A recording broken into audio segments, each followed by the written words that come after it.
आखिरकार देवर क्या करना चाहता था। मेरी नई नई शादी हुई थी। मेरी शादी का पहला दिन था और मैं घबरा रही थी कि पहला दिन तो हर रात करवा थी, लेकिन मैं घबरा रही थी।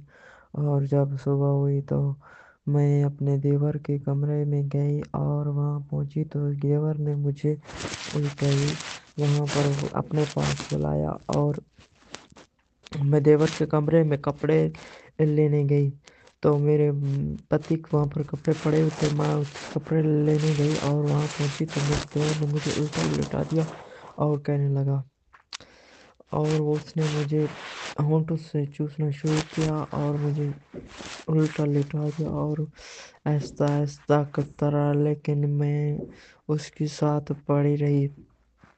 आखिर उसने क्या करना चाहता था कि अचानक मेरी आँख खुली और मैं वापस अपने कमरे में चली गई।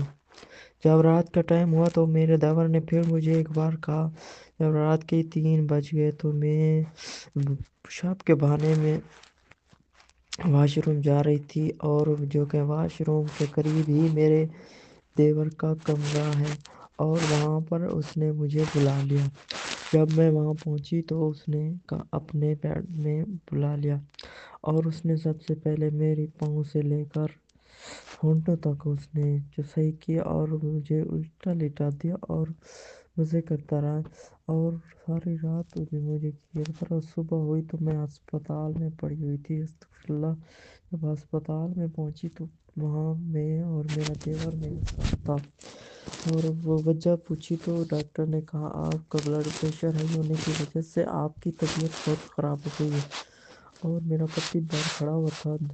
मैं और देवर अंदर के अस्पताल में पड़े हुए थे। वहाँ पर अस्पताल में कोई भी नहीं था। हम दोनों थे, तकरीबन रात का टाइम था और हम दोनों एक दूसरे के साथ बात कर रहे थे, एक दूसरे को कहानी बता रहे थे कि बाप का क्या मसला हुआ। तो मैंने उसने अपने सारी डिटेल बताई और उसने भी मुझे सारी डिटेल बताई। हम दोनों एक दूसरे को बताते रहे और और और अचानक ही मेरा जो है ना मन मन में उसके लिए वो होता रहा और वो वही और मेरे पे और मैंने उससे आराम